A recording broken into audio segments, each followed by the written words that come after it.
I think we are online. Excellent. All right. Good evening, good afternoon, and good morning, guys. Today, we are very lucky to chat to one good friend of mine, David Glazebrook. Um, he's a people photographer, like shooting lots of portraits between Monday to Friday.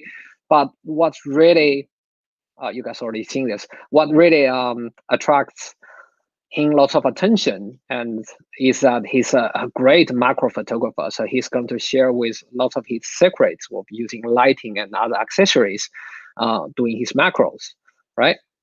Uh, Indeed. for last couple of years, I almost watching getting gold. It's like so easy, like gold is dropping out of his pocket in AIPP as well as in the other international sort of competitions. He's also an international judge with AIPP at NZIPP as well as a couple of other international competitions. So I'm sitting here really excited and as excited as you guys are, and let's see what David can bring to us. Yeah, good evening, everyone. Good to you. I hope you're all well. As Ari said, good morning, good afternoon, wherever you're tuning in from around the world. A special hello to our Victorian friends in lockdown in this COVID times, and a few people I know and tuning in from across the ditch there in New Zealand. As Ari's mentioned, I had the joy of judging the nature side of things as well as a few other things for NZIP only last week or two. So that was an awesome competition. They do some fantastic work. But as Ari's mentioned, you know, I do portrait or a people photographer Monday to Friday, but macro, landscape, astro, these are the sorts of things that I really get into at a personal level. So tonight I'm going to take you through an introduction to macro and give you just a few tips and tricks and how I get some of these shots that I'm going to share with you. You may not know, but I live in the Blue Mountains, which is a World Heritage, listed national park. I live on the side of it. I don't actually live in the park, you know. I'm not Yogi Bear, but yeah. So I live close to that, and that's a World Heritage listed national park. It's about 90 minutes west of Sydney, and it's a really good hunting ground to go find subjects to shoot. Only with my camera, of course. You know, so as well as that, I only live about one row of houses off the bush there. And so lots of these animals and insects visit my backyard, which makes it really awesome for finding subjects there. But of course, we mentioned macro. And so I'm going to talk to you a little bit about the gear, etc. Of course, macro is a very loose term for anything from close-up photography. You'll see some lenses that mention that they may be a regular zoom lens, but they also have a macro feature on them. Regularly, though, that's only sort of a 1:2 or 1:3 sort of ratio. And what macro is by clinical definition a 1:1. So where the object that you're seeing is focused at the same size on your sensor, 1:1, that's macro.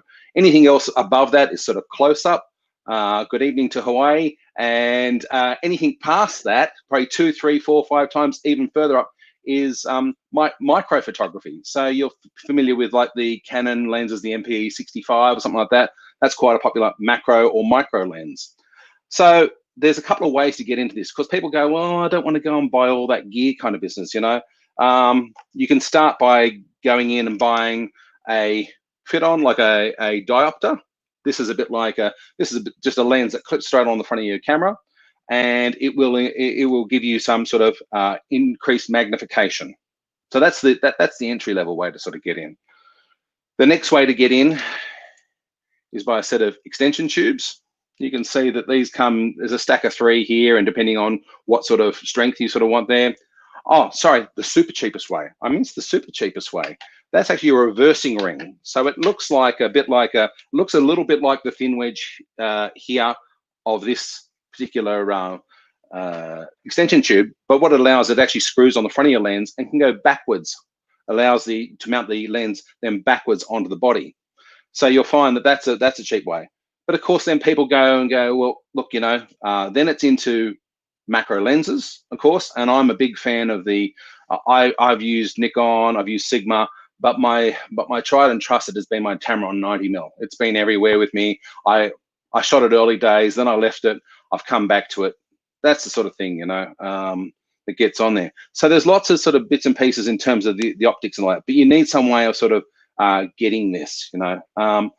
The next thing, of course, you need is a good tripod, because your don't get me wrong, you can handhold shoot, and I'll give you some techniques for that later. But initially, you'll find that unless you've got a really steady sort of, you know, sniper-like sort of shot here, you need a good tripod to sort of lock this down. And something that may be able to connect the camera to the tripod. Here's my camera, and you might recognize this little orange bracket. That's very synonymous with the three-legged thing, but that's my L bracket. And I find an L bracket's a really good way of locking that down. It's got to be stable. The reason it's got to be stable is because the depth of field is so shallow in macro. You think about what you have, like when you're shooting a portrait and when you've got a, you know, a 10 centimeters, 20 centimeters. This is now right down to millimeters of focus. Yeah. So that's why it can be in focus, out of focus, in focus, out of focus. So that's pretty important.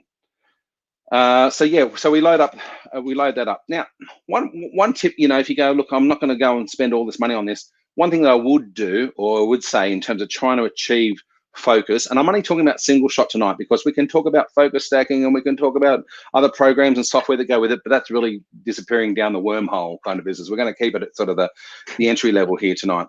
One tip that I would give you is turn your audible focus on. Okay, so when you achieve focus and your camera goes beep beep, and it says that, what you can actually do is go to manual focus on your macro, and then you just sort of lean into the subject, and you'll hear, and it'll go beep beep, and then you can take the shot. You don't need to watch for your little focus confirmation down here, because sometimes you've got to look down in the bottom, you know, left or right corner of your lens, your viewfinder there, to be able to see the focus confirmation. So this way, then, if you're just hand holding and you've got a good sniper hold, which I have had, you know, the older I get, the less good I am. That's what they sort of say, isn't it? You know, then good evening, Tasmania. We see this is just one of those things. So yeah, I found that really helpful, and I'll show you a shot later on that I've got. But how about we go to a video there, Aries? Because what we'll do, we'll go to a forest video. This gives you a little bit of a clip and gives you an idea about one of my local hunting grounds and where I go. Okay. Yes, master. Which one I'm going? Which one are we So you're going to go to forest? We'll go to forest, yeah, Aries. Okay. Let's go for forest. Indiana, David Glazebrook Jones himself in flesh in the forest. Here we go.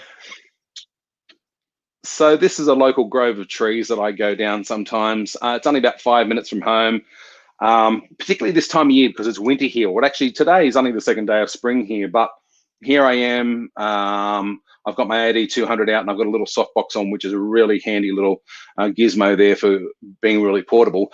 But a grove of trees here that I go, and sometimes if I can't find insects, like you wouldn't expect to find them in winter, of course, they're starting to only just come out now in little flowers. Here's a little composition I found of just some tight vines running around a tree. One of my favorite little things for macro. It looks unstable, but yeah. Yeah, no. That's my snoot. Yeah. I've got one of several snoots. That little Godox snoot there that goes on the front. I've got a couple of them here.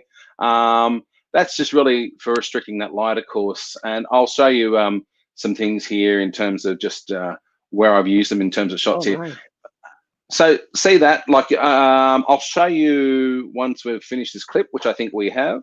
Let me just sort of see if I can run through Aries. Can you go to my screen? Yeah, your screen's on. Have a look. Yep, okay, there we are. Okay. So what I want to show you in that clip there, that's just the scene that I saw.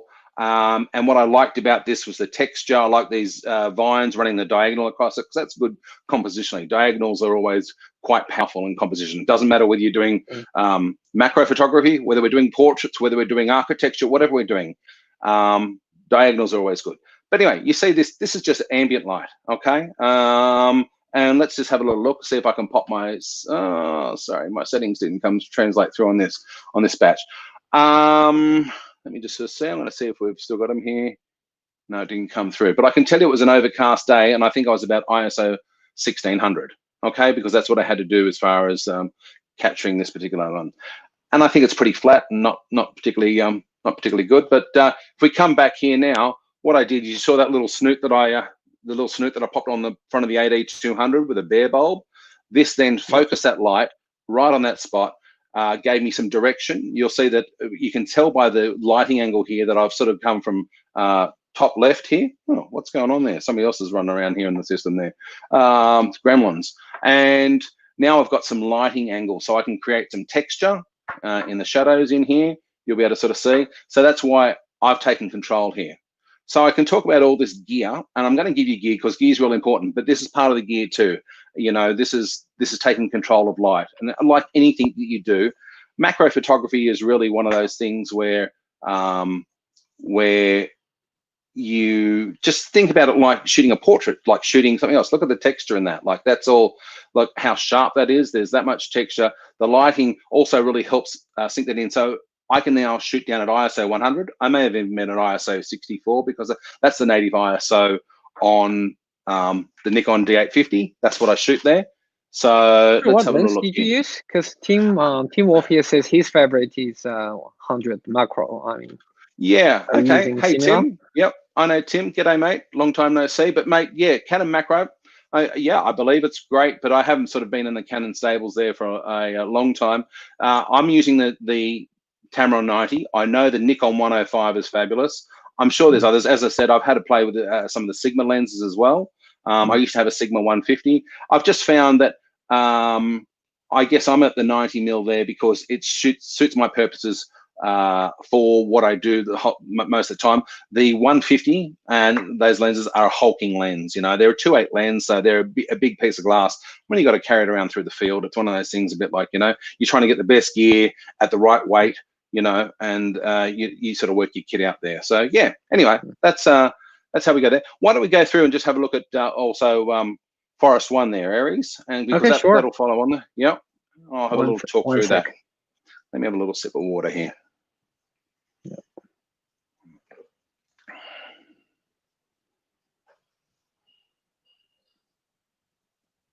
Yeah, so actually this is, here it is. Your There, you garden know, is you pretty got big, mate. my what? Sorry, Your garden, your my backyard. garden. Yeah, Your backyard. this Yeah. is me. I really enjoy these places. There's a big stand of blue gums out here, as well as turpentines. Turpentines, of course, are great wood for making jetties. They're well submerged sort of wood.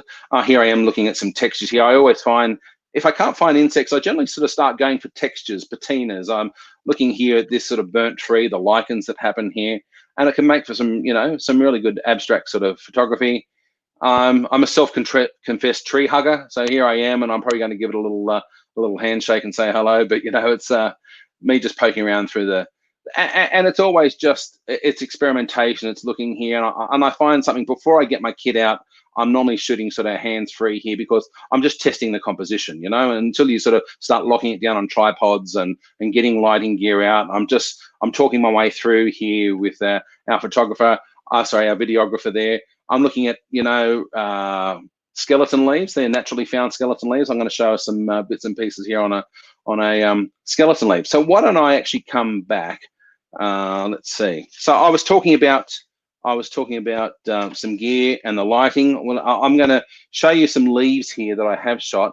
What was a little bit problematic for this time of year, of course, was that, as I said, middle of winter. So trying to find some insects in nature to photograph this time of year was a little bit of a challenge, but I've got some ones here that I'll show you, and I'll show you some leaves that were shot there.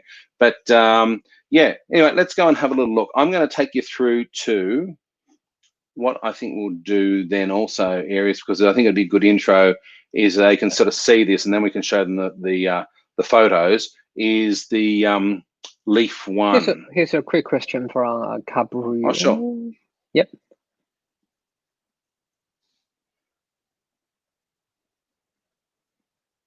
You got the question? Yeah. Can you see it on the No, right? I'd love to. On the right is of the comment. Yeah. It's like I'd love to see more images shooting using that snoot. Oh, the snoot. Yes, absolutely. So there is. So if we go to Leaf One there, Aries, you'll see there is some images there, and I'm going to show them then some snoot images out of that scene there. So if we have a look at the video there, that's Okay. All right. Give me 1 sec. Let me just sure. get a Leaf One. Let me share. Aries is driving all the videos there. Yeah, or you can just do it on the, you know, on the road. To be honest. Do it on the road. When in the row, whenever you are ready to share, just share and tell them. Okay. Yeah, okay. we don't have to to break your workflow. Does it make sense? Okay. We will share them So, later. Maybe let's just share them later whenever you are we move there. okay. Yeah. Okay. Mm. Okay. So let's have a look here. So, okay. Well, we were asking, and I can show some snoot images here. So this is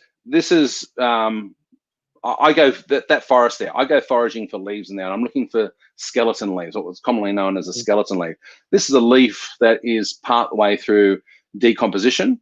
You can see a bit of cotton that's hanging off the top here. So I hang these up, and I have a black fabric background. But this is just the light as it falls. It's actually, I'm shooting on out in my kitchen living room area out here, and this is just the light that falls on it. Pretty unattractive kind of lighting.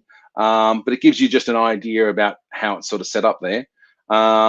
Then what I do is, if I go to Flash, we get a very different result straight away. Look at that. Yeah. Hey, I've cleaned up that cool background. The black plays along nicely because, of course, it gives us that. It gives us some, look at, have a look at the texture in on this. Yeah, so the lighting is really sort of playing and bringing those textures out. I've warmed it up here a bit, but at the moment, I've actually just I haven't really given the lighting direction. But here is when I pop a snoot on, I can now give it much more. I can really bring out each of the folds and much more texture. And you can sort of see in here, like if you look along here, you can see how I'm bringing out shape and I'm bringing out a whole lot of texture here.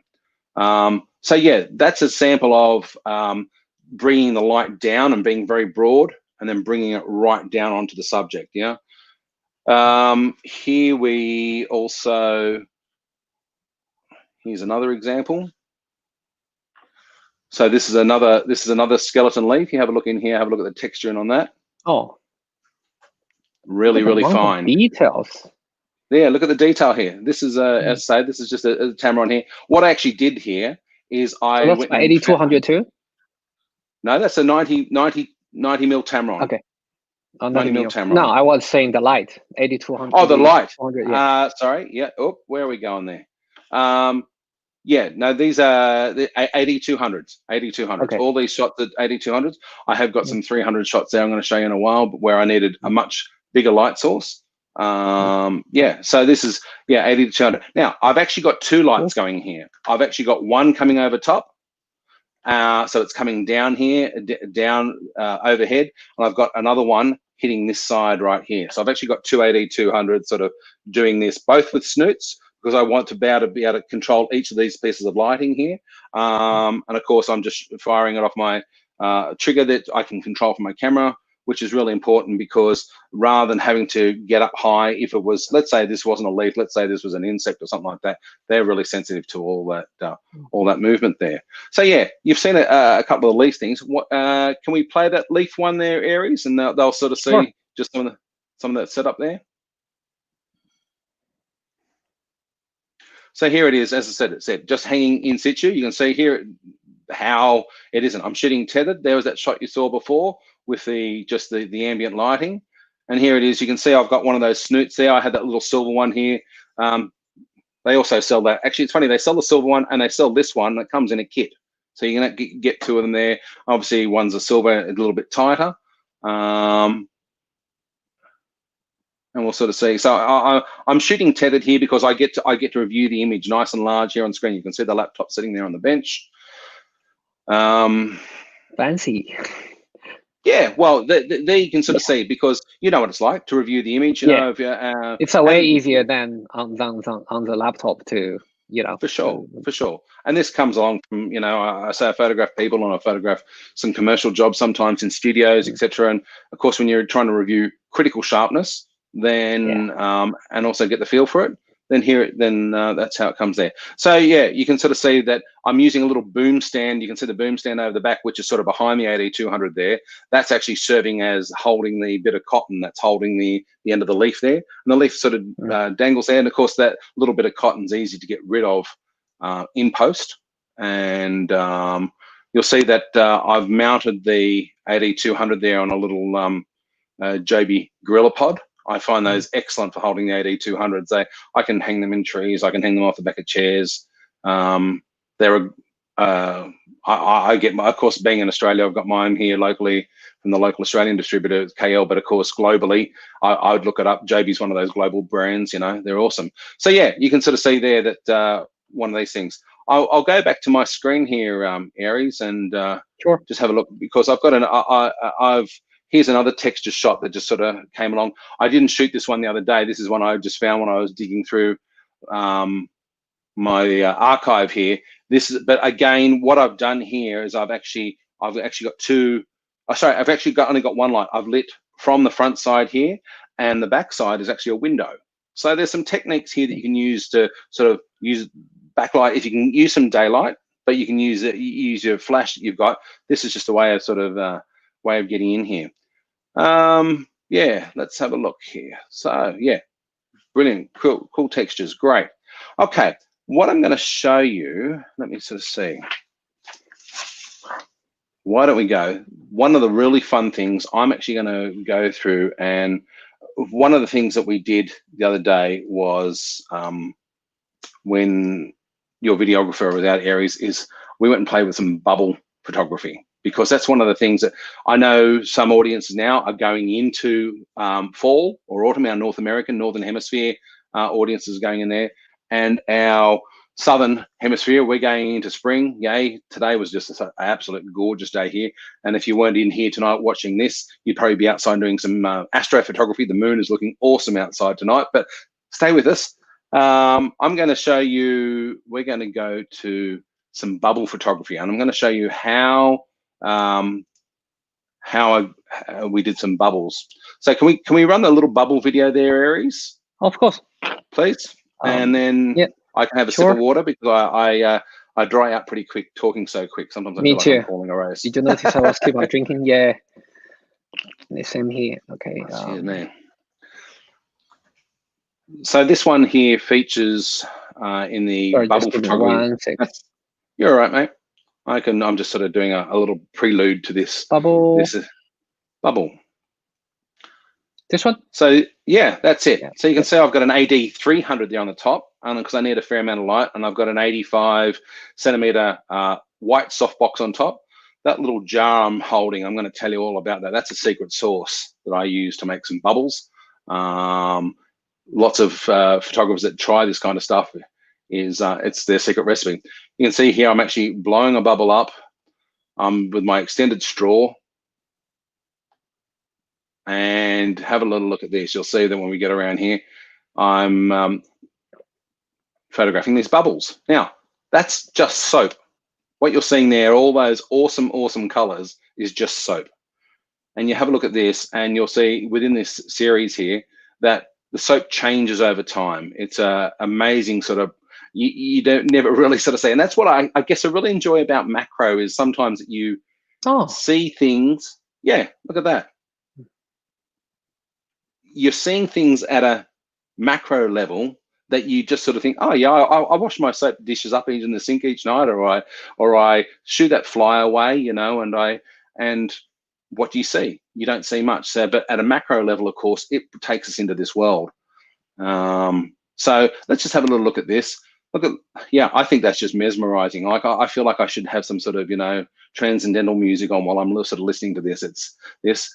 And all I did then is I just gave it a little blow with the straw, and it moves it around and changes it all. So I'm going to take you through a whole series of photos here, tell you how that's done, because I think this was a really good sort of COVID style. Look at the textures and colors you get out of this. It's so psychedelic, man. It's so 60s or something like that, you know. It's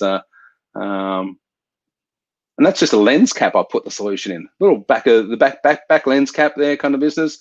Blow that up. I've got my macro on there. I've actually got a stack of extension tubes because I wanted to get in that close to those textures. And it's almost like a fingerprint. No two bubbles are the same. And particularly when you change your mixtures up. And I'll tell you about that, because I think that's something that's just so fascinating. And I've got some really big ideas about how I'm going to sort of use these going forward, you know, for some images that I'm been experimenting with. I've been out having a go here. Now, so here, that little syringe, I'm actually dropping drips of dishwashing soap onto it. This is actually a picture of a bubble degrading. But look, now it's got like a rusty patina, a real sort of texture to it. So anyway, okay. So if we go back to my screen here, thanks. I'll pop this one up. But what I'm showing you here, you saw, so that the premise of the bubble photography here is this, it's not my sun-dried tomatoes. It's a jar that was housed sun-dried tomatoes. Now it's got this little solution in it. It's got got something in there. So that's all right. Can we share again, Dave? So I'll just enlarge here. Sure. It'll be easier for people to see. Okay, sure. No, I'm only just showing you a solution in a jar, a brown sort of sticky solution in a jar. You can see there's a syringe inside it. What that is, it's a mixture of water, dishwashing soap, and glycerin. Okay, glycerin is something that's normally used in this, and I've got actually another use for glycerin down the track here. I'm going to show you here. So the glycerin helps hold the stability of the bubble. Okay, generally the mixture, a good rule of thumb to start with when you're going to make your mixture up, if you're going to have a crack at this, I'd start with 6 parts water, 2 parts dishwashing liquid, 1 part glycerin. Okay, so if you start with that, now other people go and put additives into this. They go and put, sometimes I've tried syrups, sugary syrups there, because what we're trying to do is try and make a stable bubble, because sometimes, you know, you blow a bubble as a kid and it go up and pop and up and pop. I've seen mixtures that good where the bubble will hang around 4, 5, 6 minutes, yeah? And this allows you to sort of play with this. You saw when in the video there where the bubble moved really quick. It moved quick. That was just because I had straw and I blew on it, and I was just trying to rotate the bubble a little bit. Yeah, but I think in terms of now, the idea though, the way I lit that is, you saw my very high tech light stand was actually just 4 drinking glasses. They're only about so big, because what I actually did is I sat my 85 centimeter softbox on the top there, and I had my AD300 in the top. And what it did is it means that the softbox is only sitting about this far off the bubble.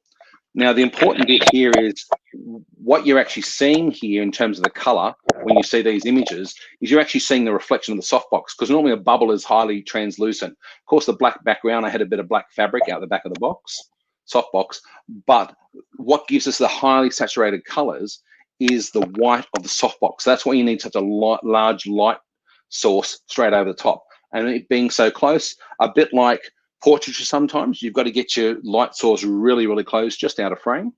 And this is what it does. So if you only had like a speed light or something like that at the moment, a V1 or something like that, you'd find that you'd almost get like a catch light on it. It'd look like when you're photographing somebody's face and you get like a little catch light in the eye. So now our softbox is that much larger than our subject, and so this gives us this. Now, so let me just run you through I'm going to just flick through can they see my screen at the moment there, Aries? Yeah, sure. Okay. Just give me 1 sec. Yep, here we go. Okay. This is all the same soap mixture, so I haven't changed the mixture up here. Crazy, crazy, crazy designs. Now, the next shot here is I actually popped on my extension tubes onto my macro, and I got in tight. And this is sort of this is on the bubble wall pattern here. So you can appreciate though that the bubble wall is a curved sort of surface, and I'm sort of focusing right here on the middle, so that the tops are out of focus, the bottom's out of focus, but we've got enough in here to sort of keep us entertained. And so if it gets a bit boring, you know, you just give it a little blow and it changes, and it keeps changing. And so, yeah, my mind starts going lots of places with this areas, and I've got hopefully some exciting stuff to sort of bring in the future. This is what a bubble looks like when it's starting to degrade. So the soaps actually start falling out of the dome structure, and this is an indication that the bubble's going to pop soon. But nonetheless, I think still really interesting textures, and look at it here, and this to me almost feels like it's rusty, like a rusty steel ball or something of that nature. Yeah. So So to go back over, I've got as I said, a softbox, an umbrella softbox, the ADS 85W is what I've got here. I've only got a single piece of diffusion in it. You can put double diffusion in it, but the idea is to try and get a fair bit of light through here, and an AD300 here on the top, because this gives me a lot of light. Now, sometimes we need a lot of light in macro. I've had the snoots on there, which I was talking about earlier, where I'm just being very precise and very petite as far as where I'm placing the light. But at other times, I need a fair amount of light. And this is, of course, extension tubes also help suck up a bit of light as well. So this is when you need more. So let's sort of see. I'm going to show you. I'm going to flick up here another shot here where I needed a lot of light. Let me come up here. This is out in my garden, and this is just a fly that happened to be just hanging out there in the garden. But I had a lower 2x macro lens on here. This thing is completely manual, no contacts, anything like that. But it can also focus down to. I got this within centimeters of this fly, like really close. Now, of course, on the likes of the Tamarons and the Canons and all those kinds of things that we mentioned earlier, they got like 30 centimeters minimum focus. The extension tubes get you closer, but when you're that close to it on a manual lens, and you may also have extension tubes on, it needs a lot of light. Now, I actually shot this over the top with the AD300, and it was bare bulbed over the top, so no modifiers on this, but it's shaped well enough. It's circular. It sits in your hand. It's got a little mount there on the bottom that I could just hold it up straight over the top. And this is why the light, though, sort of the reflection here on it. Sorry, I'm pointing with my finger, and I'm sure nobody can see me gesticulating at the screen there with that. But you can see these highlights on the fly here. To me, it's believable that it could have been like a kind of sunlight. So sometimes the sunlight is really specular as well. So this is a good example of that. So, and I find that the AD 200 and 300 are really good, not only for macro, but for a lot of things. Like I mentioned about being people photographer. I photographed preschoolers with it last week. It's very. I like utility being in my gear, and it does a great job there. So let me tell you a few tips. I'm sort of a bit all over the place, and my brain sort of ping-pongs around here a little. I'm going to tell you how I get close to these creatures, because some people sort of go, well, how do you get close to these guys? Like I'll put up another picture.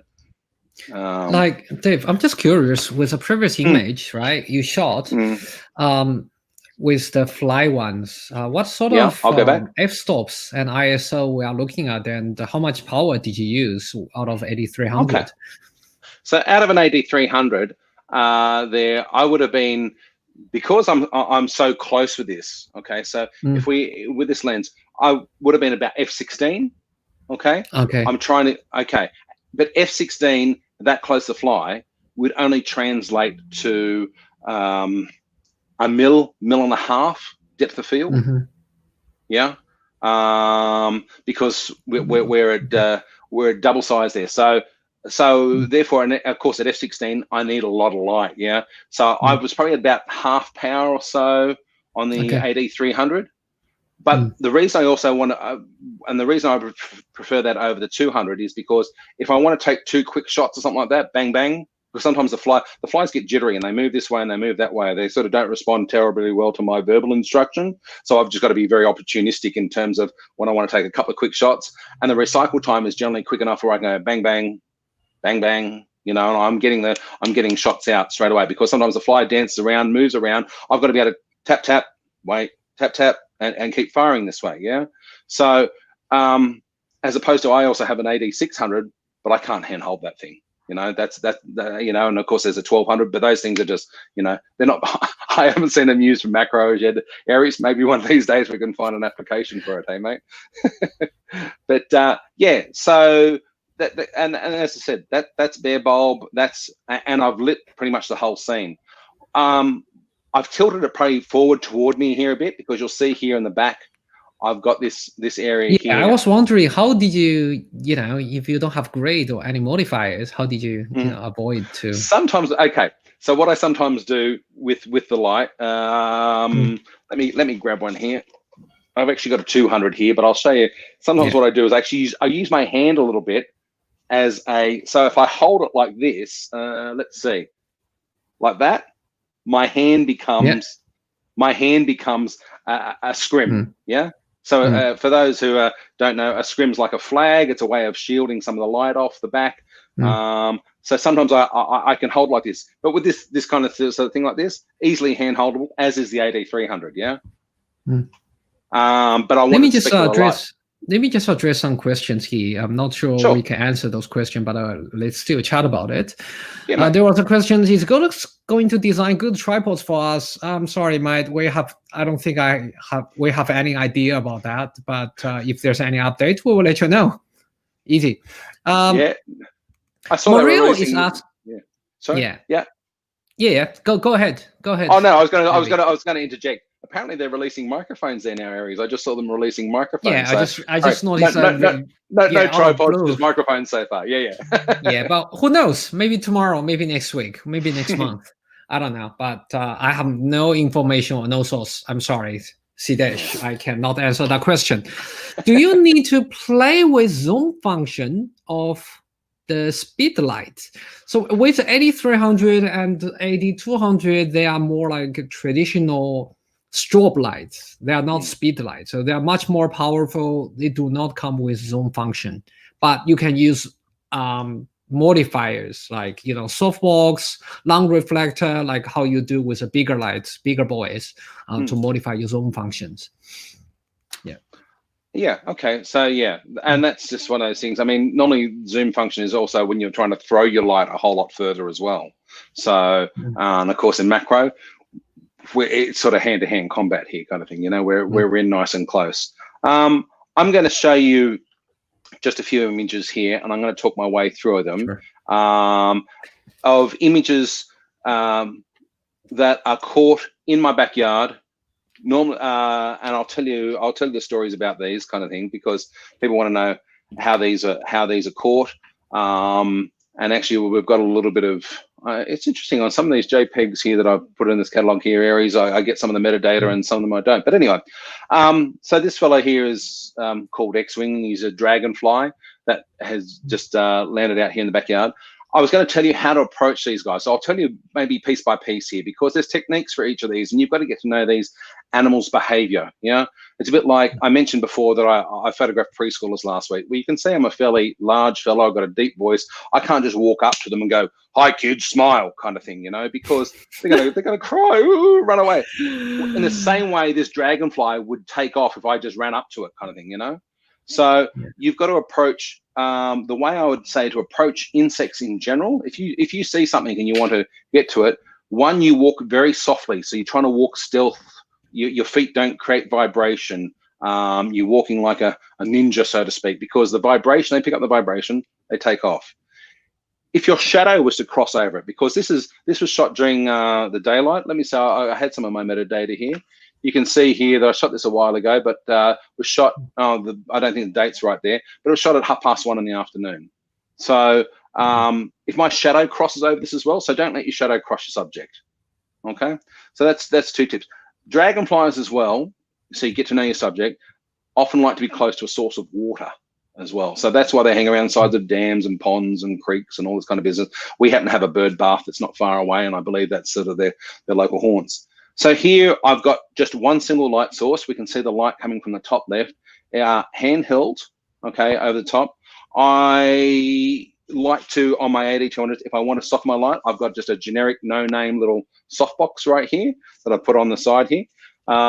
I'm sure Aries will fill us in there if the Godox have got something like that, but in my time there, they didn't have that. And all I did was I stuck a couple of little bits of Velcro on the side of my 8200, and I can hand hold. Wait, let me go closer and have a look. Yep. Sure. Okay. So on the side there, see that? A couple of little bits of Velcro I've just popped on the side there, and then on the inside of that softbox, I've got the other side of the Velcro, and that's a really little lightweight handheld softbox I've got there now. Yeah. So I can go around here. So I've handheld this at about 10 o'clock in my left hand over the top here. You can see where the catch light is sort of on the dragonfly's eye here. And you can see I've used my trusty Tamron 90mm. As I said, it's been all over the place here with me. And shooting at 160th of a second at ISO 400, so I'm guessing it must have been a fairly sort of cloudy day, actually, because that kind of setting at 1:30 in the afternoon. But I've got the darker background because my ambient light has obviously needed an exposure that would have been even slower. I must have been 2 or 3 stops below ambient here. Now, of course, for those of you that don't know, if the ambient light to get a correct exposure using daylight might have been, for argument's sake, might have been a 40th of a second or a 20th of a second. Now, because I've exposed at 160th of a second, therefore it's actually made what daylight is lighting dark, and what we are seeing here at the moment is lit by flash. And I use this technique quite a bit. Let me show you another example of this. Yeah, let us just quickly address the question, Dave. Sure. I'm not sure if you do food photography, but I know that you're doing lots of jewelry, high-end jewelry photography. Maybe just tell them what do you use, which light do you use for jewelry?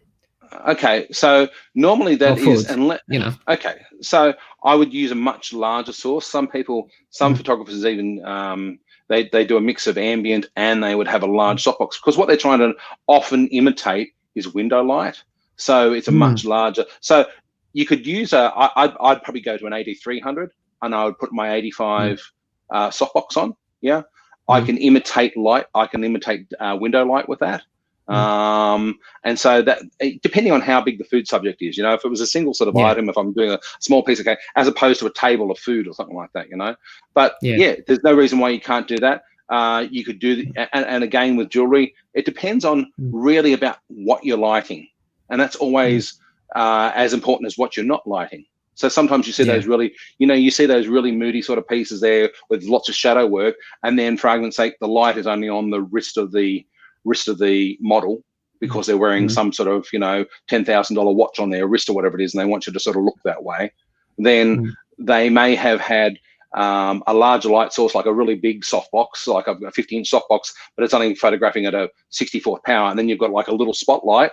Could even be something like this that's just popping a little nice little pop of light on there. So I guess food photography, jewelry photography, has some similarities there, and it's always about what you want to light. And I would be going to them and asking about the aesthetic that they're looking for, the lighting that they're looking for. Another thing is depends on how articulate you want the lights. I mean, if you want to do an Instagram sort of lighting, like David said, you can get away with 8300, 8200, and even though some people get away with V1, right? Depends on you're shooting, how much light you want to mix with ambient. But with high end, I know a couple of my friends who are high end fine dining sort of photographers. They use lots of times they use LED lights as well, like VL300. So you can articulate where each light is falling. By 4 or 5 lights, even add some small texture with certain areas, stuff like those. So I guess you can start with any light. To break into food photography, then down the road, when you play more with a toy, you sort of figure your own way out. Sure. Here is a piece here. So, and I guess on this sort of macro scale sort of stuff here, I'm shooting this all with the likes of 80, 200, 300 is really what I really want to bring, in my macro work. That's my big boy in macro kind of business, But if I needed something that was a bit smaller, it's either the 200, or you'd even go to a speed like a V1, and a V1's got a whole host of modifiers you can put onto it. The round head that has the magnetic clip on, where you can either have barn doors, you can put a dome under it. It's got a rubber diffuser that comes out, snoot that comes out of it. They've got a great little set of toolkit that I also use on the AD200 as well. I use that regularly here on that. But anyway, it's about that. And so here you can sort of see on this shot here, very simple sort of piece here. The telltale is that I use that little square softbox. This little guy's been all over the place here with me. But there's the catch light there, yeah? And all it is a drop on the side of a succulent plant, so like a cactus, yeah? Again, in my backyard, I often go sort of seeking inspiration in my backyard, and it just runs down here, and again, controlling that light. And then converting it to black and white. And that's sort of, I guess, both lighting and post-production gives me a certain level of abstraction. And when I'm saying abstraction, I'm extracting the idea as opposed to being green. I'm going to take you to the other one here, which you can sort of see here next door.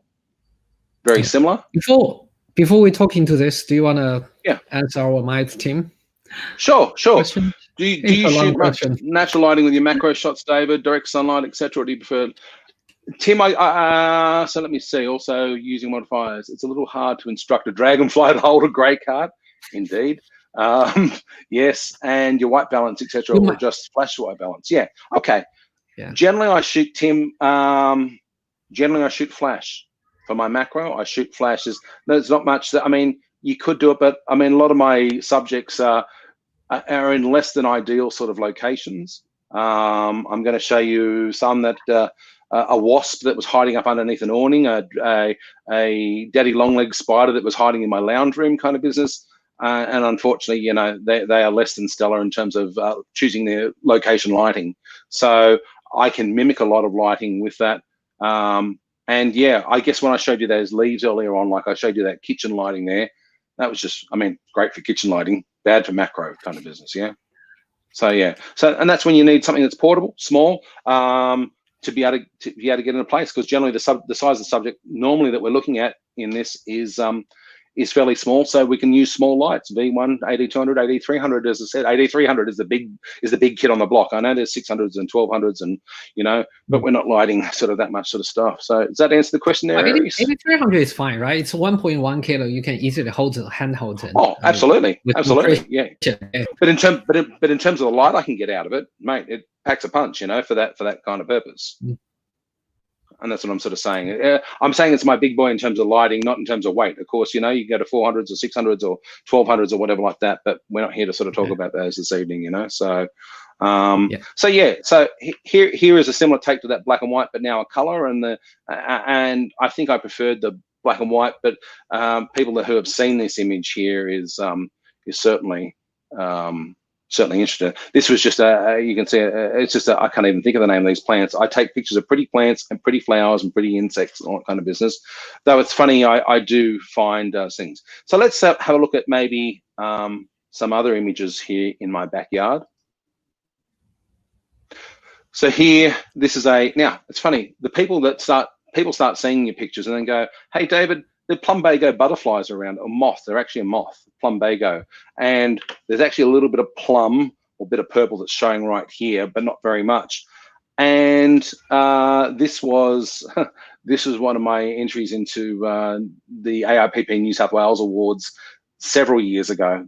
It got an 89, so close to a gold. It was on a gold challenge. I can tell you what's wrong with the image as well. It's funny, many judges are up here, but I was a little over hasty in my post-production.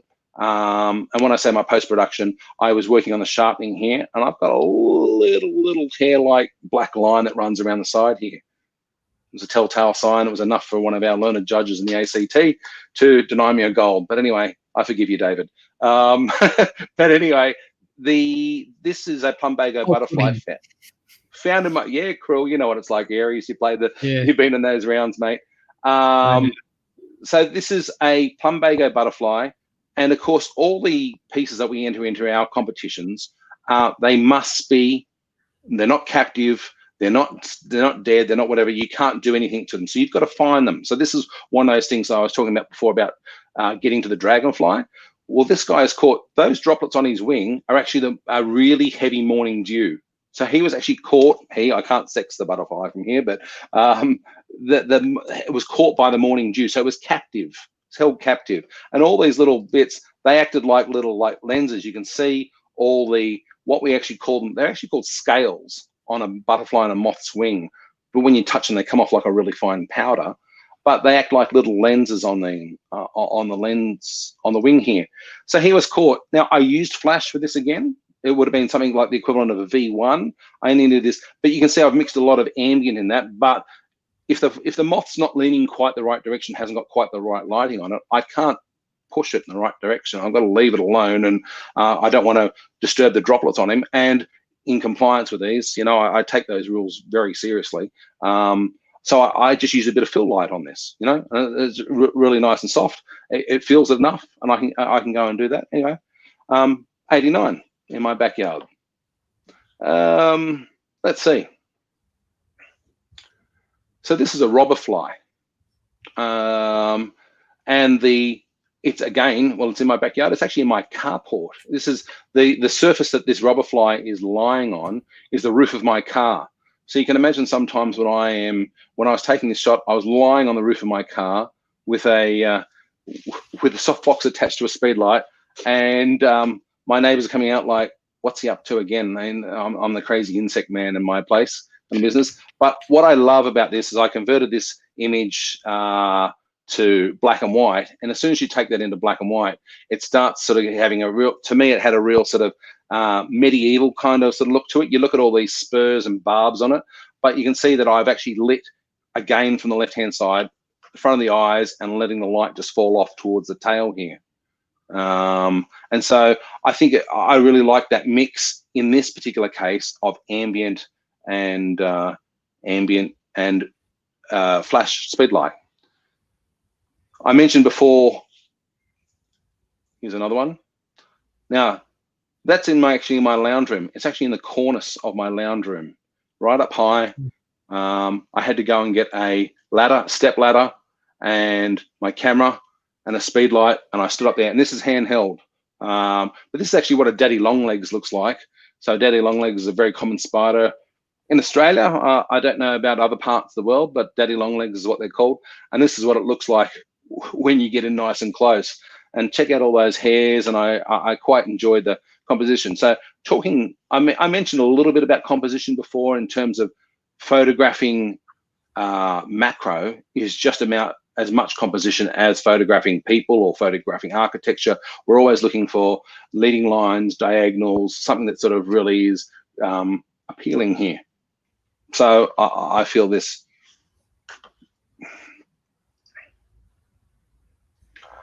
This is a paper wasp. Now he's under my back awning of my veranda. He's up nice and high underneath the awning here, but you can see he's really giving me the evil eye. These guys, of course, can sting, and they're very, very painful. But you've got to know about when it's too close.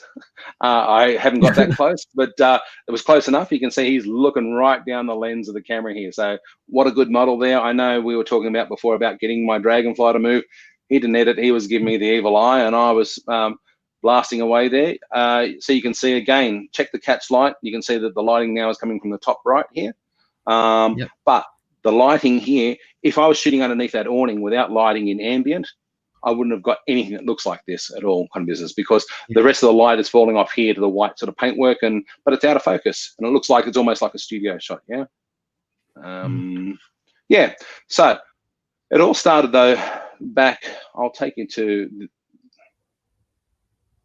this one. Now this one was actually, this one here was one of my first gold images at APA some time ago, and this is actually a fruit fly. This is a little fruit fly, and these are strands of spider's web. And I was walking around in my backyard, and you can actually see little pictures of my backyard. If you look in these little dewdrops, you see the little greenery in the dewdrops right here. Yeah. So so that's actually vegetation, and the vegetation wasn't that far out in the black area out here, but it would have really made the shot really busy. So the lighting now let me simplify the composition here. This fruit fly was live.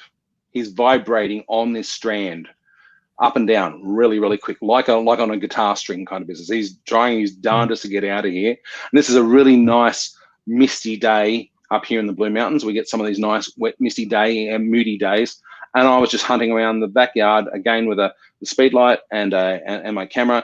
And I found this guy here, and he was vibrating. And I reckon I got about 6 shots away before he broke free of the spider's web. So he lived to probably go and get into my apples or oranges or something like that, because as I say, he's a fruit fly. Okay, it's a happy story then. Happy story. He lived happily ever after. Yes, indeed. Yeah, well, I was holding my breath. You know, I thought you were going to tell us a very sad story. Then you get a gold distinction shot with a spider coming in. It's a bit of a cliffhanger there, but yeah. So again, shooting above ambient, probably 3 or 4 stops, you know, above ambient exposure there, I was able to simplify this exposure. And that's why using lighting again gives me control, as opposed to if I shot it with ambient, of course, I would have had this lots of green foliage in the background. And probably would have been a you know, 76 next image, please, kind of thing. You know, that's a bit of an AIPP joke for those. That means it's not an award image. It's just been nicely done, and thanks very much. That same year, and this was the image that was on the post that Aries put out to promote. This is a robber fly, and this was actually sitting on my back window here, and I saw him. And I often have camera gear sitting out on my breakfast bench, just waiting for something to sort of pop up. And I found this guy, as I said, on my back window, and I tried to open my back window very gently and try and photograph this guy, but he flew out. And this leaf that he's sitting on here is an agapantha. And if you're in Australia, in particular regions, you know that agapanthas grow like wildfire. But nice little stage here. Anyway, he flew off here, but it was a really hot, humid day, and it was just starting to rain. And you can see here on the top there, 4 drops. They're actually raindrops. So I'm actually sitting in the rain as it's just about to storm. And this guy didn't want to fly. So again, knowing animal behavior, the insects don't run during the rain. They're trying to lock down a spot short of the predator getting too close. Yeah. And you'll see that the little catch light in the raindrops, again, was a flash speed light with a small softbox. And I'm literally inching in. And I take a shot, I get closer. So what I do when I'm photographing these guys is I will almost take the safety shot. Do you want to zoom in a bit, Dave? Just show us a bit more details. Yeah. Ah, gorgeous. So see that? They act like little lenses on the top there. Oh, and I can tell you the story about these guys. So these guys actually fly around, and on the wing, they capture bees, like honeybees. They eat honeybees. And what they actually have is this is not a happy story, Aries, so please brace yourself. They have what they call my son's not here, so yeah, that's fine. They have what they call a proboscis, which is basically like a spear that they stick into the bee, and they inject an enzyme which turns the bee's innards into like a milkshake, and then they suck it out, and that's their dinner. And they leave the bee, and off they fly. So, but they make pretty cool subjects, yeah. So So, but again, a mixture. You can see here a mixture of ambient and a mixture of speedlight. And I think sometimes you can see that I've done some other shots here where I've overridden daylight, and others here where I sort of mix. And that's you know, I guess, you know, the Godox, because of course they have, you know, we can shoot up to an 8,000th of a second with those guys as well. So, you know, depending on how much ambient and what the ambient exposure is, I mean, that's what's really cool, as opposed to and having that much power, saying like even in my AD300, I can go a fair way with that, you know. Yeah, let's sort of see. So I am going to go along to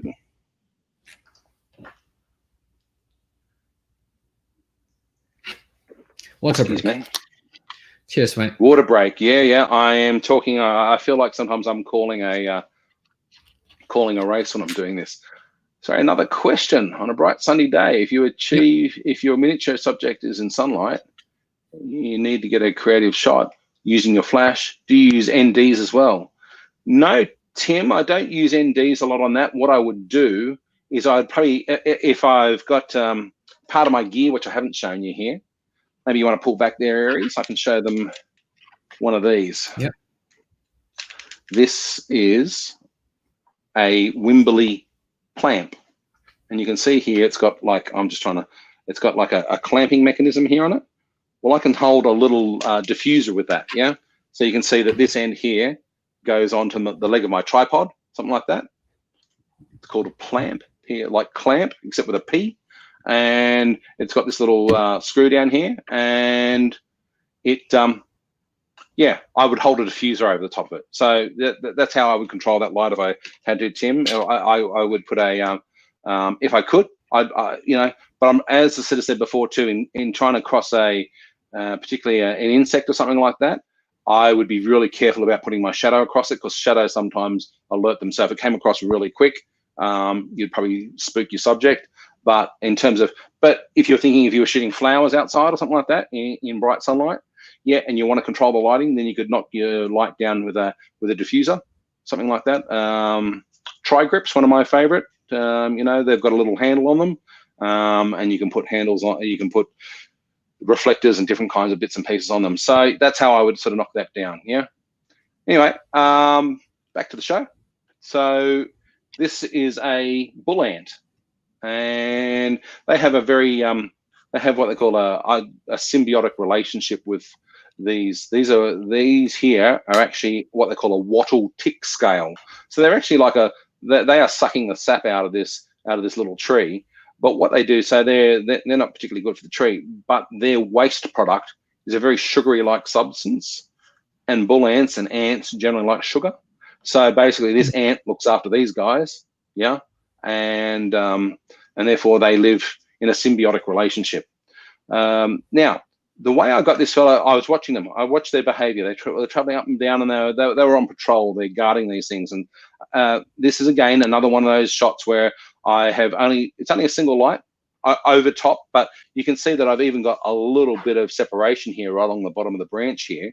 And so it was large enough where something like a small softbox, again like this one, I hope God excel some of these areas, those softbox there, because I use them all over the place. Well, for your subject, in relation to the light source, in subject to the relation to the size of the subject, of course, they're very large. So, but what I found is that if I accidentally bump the tree, then the ants stop and they give you the evil eye. But if they fall off, they also run up your leg and they give you a bite as well. And they can make you dance like no man's business. But yes. So anyway, this is one of those things, and this is out. This was shot out at a place called Dunn Swamp, which is over the other side of the Blue Mountains. And again, just looking in the bush here. Let's have a look at this guy. Can you see him? Yeah. Okay. So this is what they call a hawk privet moth. They're a really heavily felted moth, but the privet is the key, because they actually hide on the bark of either privet trees or trees that are near privet. Privet is in Australia, privet is actually a weed, and Blue Mountains is cursed with privet, lots of privet, but these guys hang close to it. And what I really enjoyed here was just finding this. So I've actually pulled back. This is not traditional. This is not macro. This would be, I'd consider this close up. Yeah, but it falls in that sort of general sort of.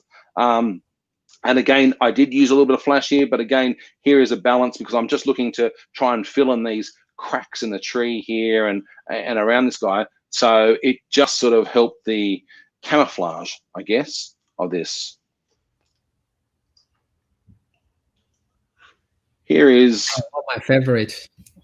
Yeah. Okay. This is it's funny. I actually saw this out in my backyard. This is a poor worm that's past his life, and you can see the ants that are breaking it up. It's funny, when people have sort of seen this, they thought that the ants were sort of getting into like a jelly snake or something like that. Yeah, but it's actually a garden worm. But they were dragging it toward their nest, but it was along a brick footpath. So what I actually did was I was a bit cheeky, and I put a sheet of A4 white paper down in their pathway, and they eventually they just started dragging it onto that. The very edge of the A4 sheet of paper is right here on the edge here.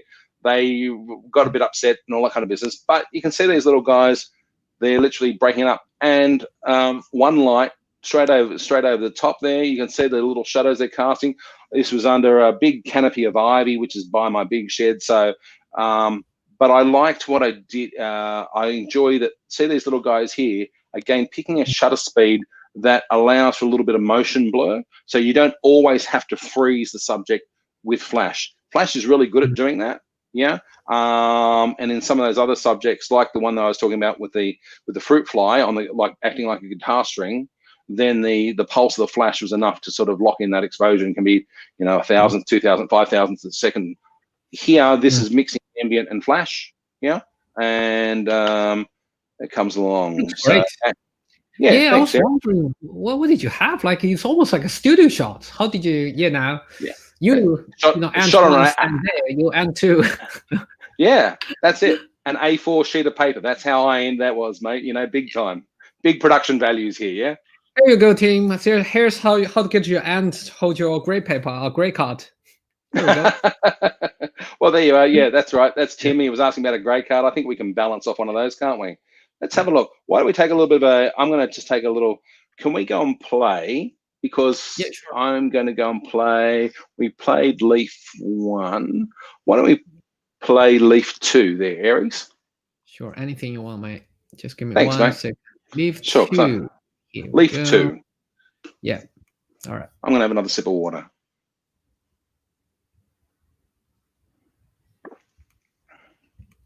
Share screen. Tab. Leaf 2. This one? I can't see it yet. Oh, yeah. So, sorry. Okay, so this was just a... that's all right. Let's play this anyway, and I'll talk them through this. So this was from the earlier leaf shots that shows me hanging the leaf off the boom stand and using the snoot to top light. So we mentioned when we quit this, I'll show you the shot there. But I'm top lighting here. You can see I'm actually testing where the light's falling here. I gave it a couple of pops there. I'm just sort of making sure that the light is falling a particular way here. That shot there is actually just a single shot there with the light coming over the top. Here I am about to put a second light together. I'm putting the bare bulb in there, and I'm putting the second snoot that comes in that kit there onto the another AD200 here. And this is the one where I was going to pop it in, and there it is. I mentioned that Gorilla Pod before by Joby, which as I said, they go on back of chairs. I hang them out of trees or whatever like that. They're really handy, particularly for this kind of light stand. Sorry, for this size light, they're really well matched, and so they go on. So, yeah, sorry, in answer to the fellow that was asking before about Godox making tripods, but this certainly does the job there. So you can see, yeah, this was the one that I was talking before about lighting overhead and down the bottom. What I'm actually going to do, Aries, before I show the next one, because I actually confused the videos there, I'm going to show a couple of little skeleton leaves. I've got one here just out of frame. Excuse me. Yeah. Coming back. And you heard me mention before, I'm going to hold this close up the camera. This is on an early Wimberley plant. I don't know. This may not focus quite properly, but this is actually a skeleton leaf. Okay. But you see how you can't see it through it? You can't see my face?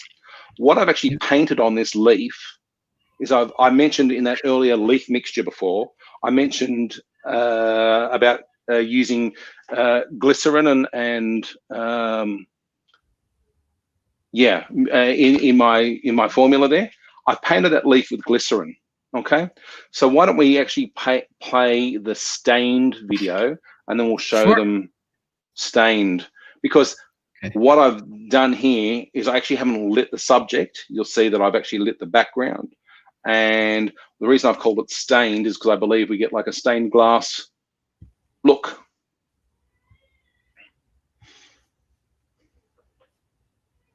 Stained. This one? Here we go. That's the one. So you can see I've got a sheet of my birthday paper out here, but see that leaf there? I'm actually holding that on that is being held just like a little alligator clip that can hold it. You can do that with that Wimberley plant. And now what I'm actually doing is, you can see with the snoot, I only want to photograph the actual paper that's behind. I don't know whether, let's just see if our video pulls out here. We'll have a little look, because it's looking at some of the stills. We're going to have a look at those up nice and close. I'll talk you through these here. So you can see my plant that is holding a sheet of my birthday paper there. And here I am talking about using extension tubes, because we're going to get in nice and close on this too. But all I'm doing is I'm lighting that birthday paper, and then I'm shooting the leaf, and the leaf gives us what looks to me like a bit like stained glass. So we'll see. I'm just going to follow this along, and I'll show you a couple of these shots here in a minute. But you can see by not lighting the leaf actually almost goes to black, and I'm shooting through the leaf, and so that color that's coming through is actually the lit birthday paper. So if you want to then change the color just a little bit of what you're sort of seeing, just move your birthday paper a little bit, because my birthday paper had all nice colorful stripes on it. So of course we're seeing some yellow stripe, blue stripe, red stripe here, but twist it, tilt it, whatever it is, so it comes right through there. So if we go to my screen there, Aries. That's a great idea. Here we go. Oh, nice. So see that? Now you can see here, this is the giveaway here, that this is the out of focus paper here. And you can even see here that if I zoom in, you can see that a couple of the cells here didn't take the glycerin there straight away, but we can see all these little cells. So I've lit the paper, but I'm actually photographing the leaf. And so the veins, the skeleton within the leaf turns black. So when I popped on, you saw me waving around there, my set of extension tubes, I decided to pop those on because I wanted to get in closer to one of these sections. And where did we go there? So did you, what did you do? You lit up the your birthday paper? Yeah, so I put the birthday only with one light, or? Yeah, because, only with one light. Only with one light. Oh, cool. So what was it that he painted the leaf with? It was glycerin. Glycerin, Cheryl Thompson's asking there. So glycerins are used in cake baking, yeah? And yeah, I can see John Swainson enjoying my cathedral-like sort of thing. John Swainson down there, you don't know his work, go and check out his cathedral stuff. Awesome. But anyway, back to here. So the leaf is not actually lit. The leaf is not lit. All I'm doing is photographing the little glycerin cells behind, which is the birthday paper, which gives me the color.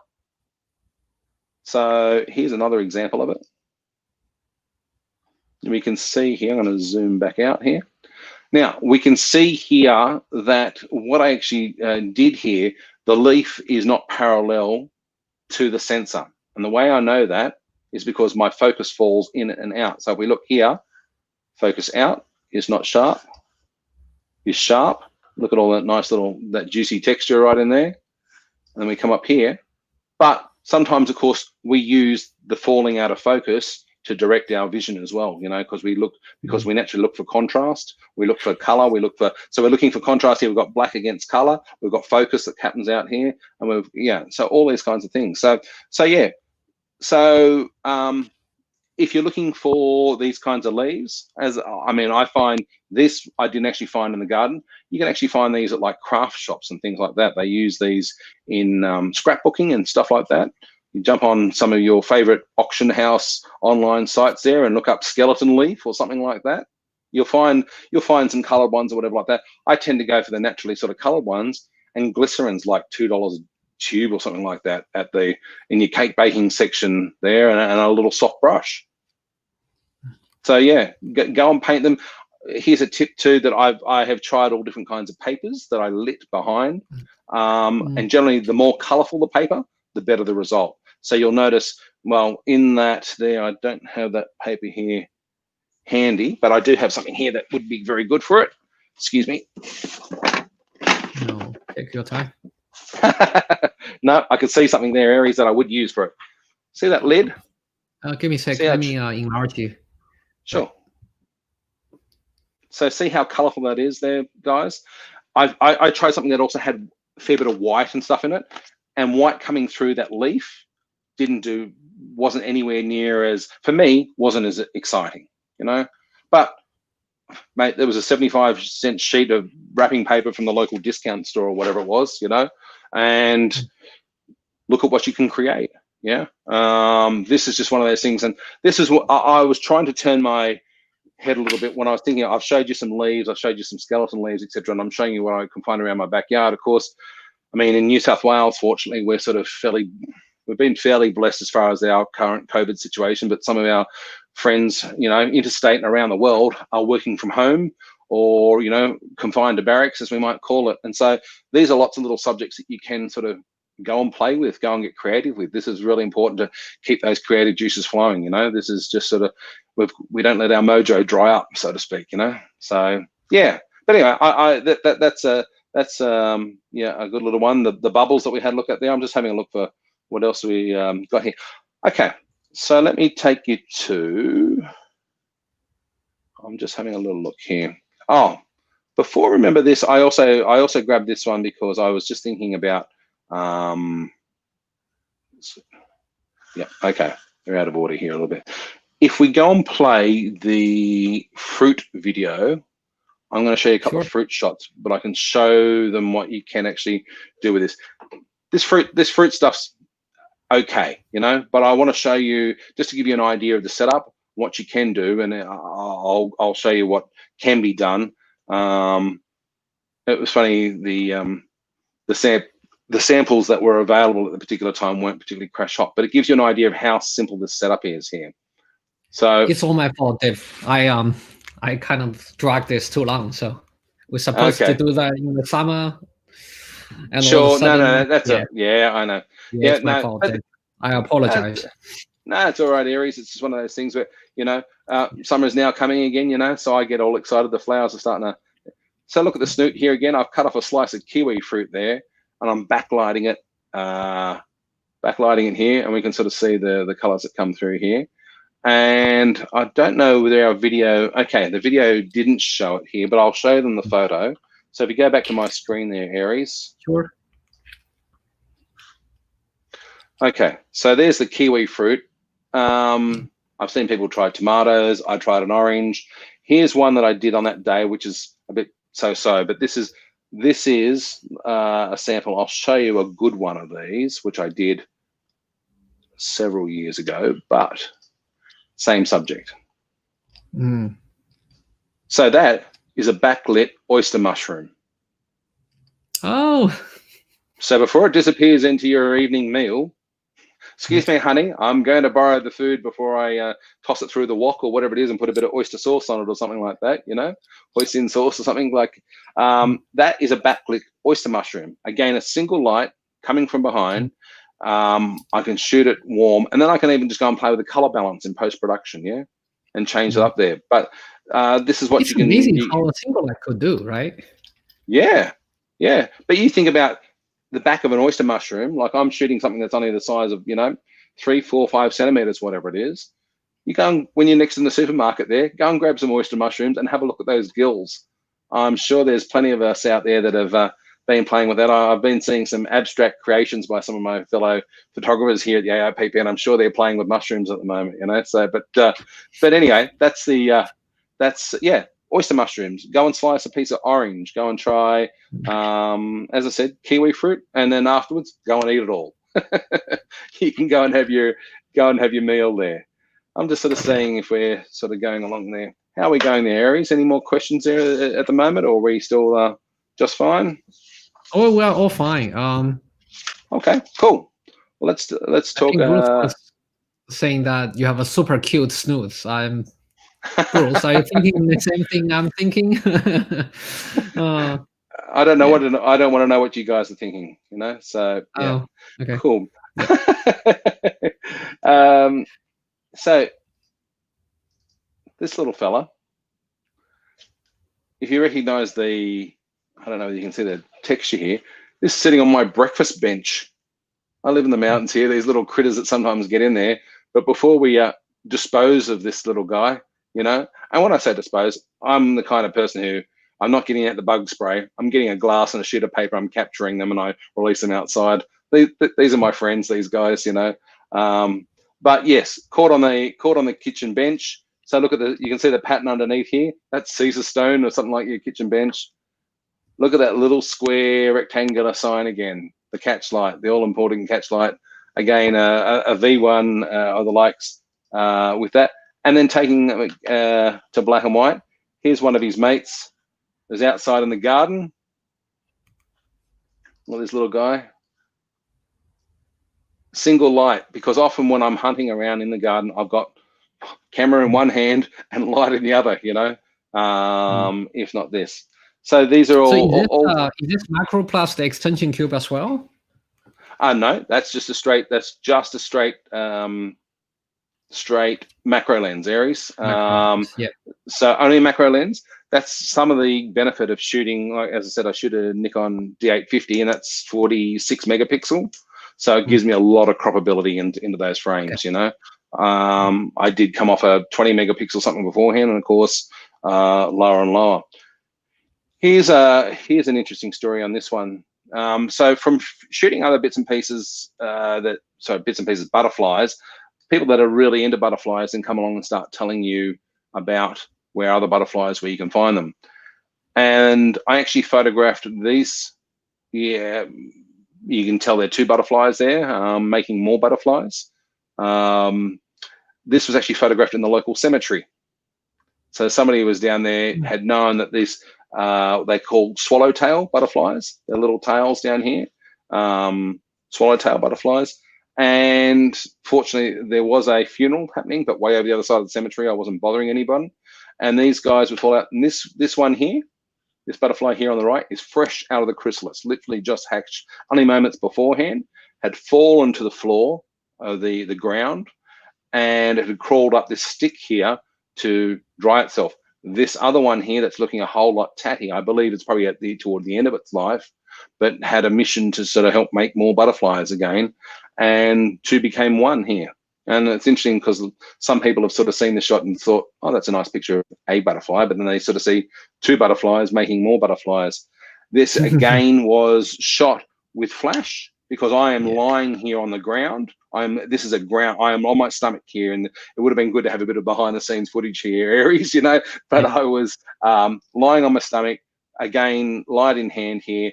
But I shot it because I like to play with their little swallowtails here, because that's a really sort of telltale characteristic of these particular butterflies. So I can shoot it slow enough where their little tails move, but I got this kind of detail here, and it's all over the place, you know. So, and people start sort of telling you about all kinds of bits and pieces and where you can find them. And so that's why it's sometimes good to sort of show your work, and then people will start bringing it.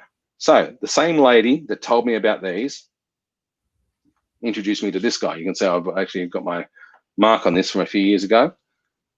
So some people have thought that this looks a bit like like an alien or something like that. It could have been where's Sigourney Weaver or something like that. Where's she going to take care of, you know, this bug? But all it is, it's a butterfly chrysalis hanging on the side of an oleander leaf, but using those techniques of abstracting down, getting rid of the ambient daylight. This was in her garden. This little thing was just sort of incubating in her garden. But I thought by taking it to black and white, by taking it to getting rid of the background, again, we could abstract it out. I think that was probably a silver at Appers, if I remember rightly, but it's back 2016, so it's a little while ago. So what I would suggest is for people that, I mean, obviously we've got a range of expertise in our audience there tonight, and I can actually see somebody saying they use gamella flour mixed with soap. I hope everybody else has seen those tips there. I mean, there's all these mixtures. I'll have to go and read those comments afterwards there. But yeah, sure. It's about being out there, giving it a whirl, and just getting a start to sort of play. So I think we've been through, you know, pretty much everything. A bucket load of images there. I was going to have a little look. Sorry. Yeah. How are we doing there? Sorry, I just need a mouthful of water. We had a lot of tips with the lightings, as well as all the nice accessories. You share with us about, you know, backlit, front lit, as well as the foliage, as well as the bugs. How do you do the bug whisperer? Bug whisperer. I like that word. And your super cute snoots, of course, like Bruce Moyer said. Don't blame me. Yes. Yeah, we appreciate you, David, and thank you for your time. And guys, if there's no further question, we will call it for the day. And thank you, David. And I will see you guys. Maybe let's just see you guys until next week. David, do you want to share with us your personal websites, and so people can follow you on Instagram? And sure. So on Instagram, I'm just David Glazebrook. It's easy that to find, and my website is DGP, so D for David, G for Glazebrook. Do you want to message me so I can? Sure. I can text over there. Yeah, dgp.co, easy enough. But I'll send it to Aries, and Aries will post it up there. And if you want to have a look at that, you'll find a lot of those images. Sure, that'll be easier. Yep. And Instagram, you'll see a lot of these images. So if you want to go back and have a look again, or you didn't get to look at it long enough, then they're all out there. Yeah. Yeah. Cool. Excellent. All right. Yeah. Thank you all. Thank you for tuning in. Thank you so much for your time, Dave. Your time. All right. You're very welcome. See you guys next week. Okay. Good night.